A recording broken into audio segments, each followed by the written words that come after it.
Selamat malam, saya Santi Apriliani dari program S1 Manajemen. Di sini saya akan merangkum dan menjelaskan materi perkuliahan Organizational Behavior. Saya mengambil sesi 2, yaitu konsep dasar perilaku organisasi, dan sesi 3, kedudukan manusia dalam organisasi.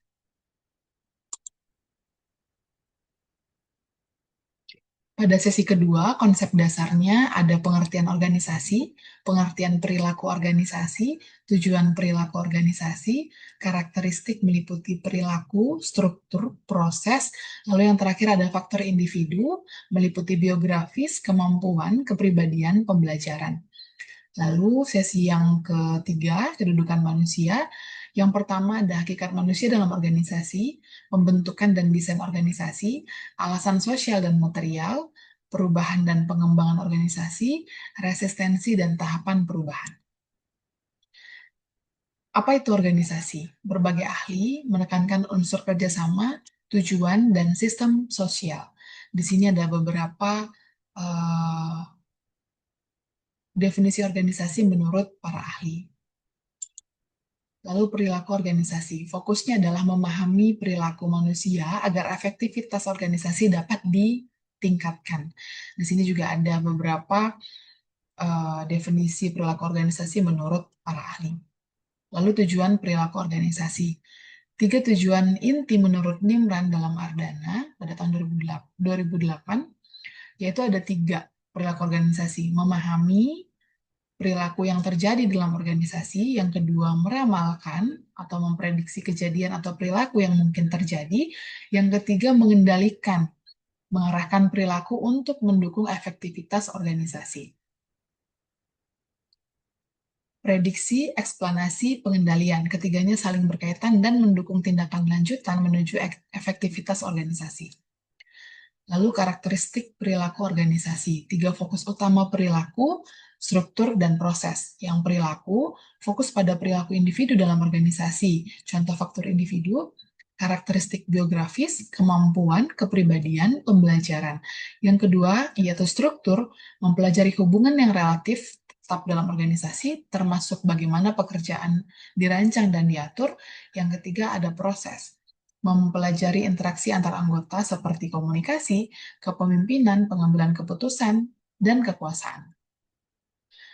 Lalu ada faktor individu dalam perilaku organisasi. Perilaku individual dibentuk oleh beberapa karakteristik penting.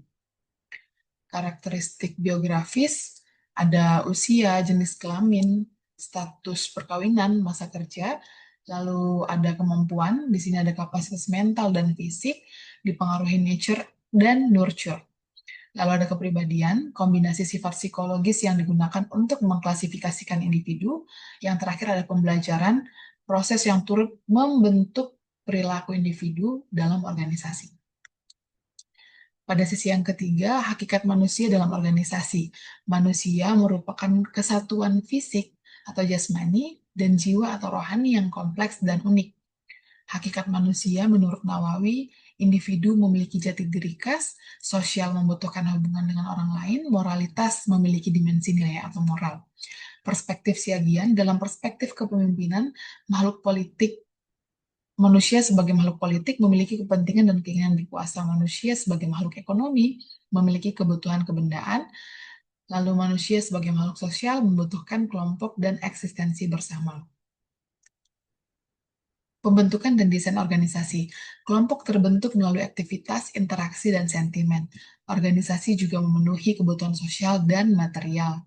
Menurut teori George Thomas, semakin banyak aktivitas bersama, semakin banyak pula interaksi, lalu semakin banyak pula kekuatan sentimennya.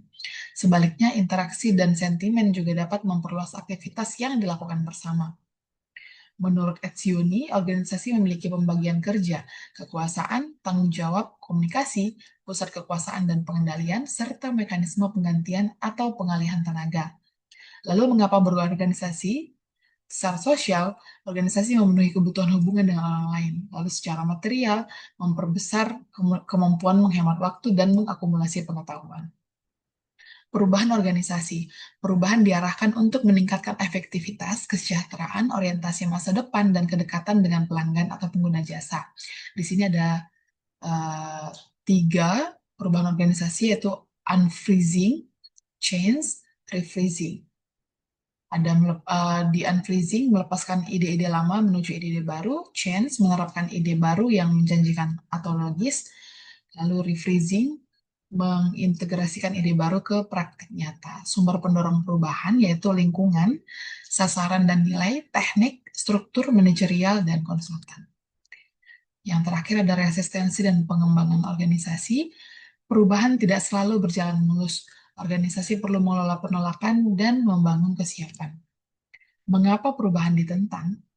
Yang pertama, kurangnya kepercayaan, lalu menganggap perubahan tidak perlu, ancaman ekonomis dan biaya tinggi, takut gagal, hilangnya status dan kekuasaan, ancaman terhadap nilai atau idealisme, yang terakhir ada intervensi atau campur tangan. Cara membangun dukungan, yaitu sediakan alasan untuk perubahan, libatkan anggota melalui partisipasi, berikan penghargaan, perkuat komunikasi dan pendidikan atau pelatihan, bangun kesadaran atau kesiapan karyawan, lalu bekerja dengan sistem secara menyeluruh. Pengembangan organisasi dan takeaway. Pengembangan organisasi adalah usaha terencana untuk meningkatkan efektivitas dan kesehatan organisasi. Pengembangan organisasi menurut Hersey and Blanchard, usaha terencana berskala organisasi dan dikelola dari atas untuk meningkatkan efektivitas dan kesehatan melalui intervensi terencana. 4 sudut pandang. Yang pertama, tujuan yang ingin dicapai. Yang kedua, pengetahuan tentang pengelolaan dan pengembangan organisasi. Yang ketiga, ada strategi atau kebijakan memperbaiki efektivitas. Lalu yang terakhir, ada aktivitas untuk menjalankan strategi dan kebijakan. Dari manusia ke organisasi, lalu ada perubahan. Di organisasi, kerjasama manusia untuk tujuan bersama. Di sesi ketiga, ada manusia sebagai individu, sosial moralitas, dan ada perubahan, yaitu unfreezing, change, refreezing. Demikian tugas dari matkul organizational behavior. Apabila ada kekurangan, saya mohon maaf. Terima kasih, selamat malam.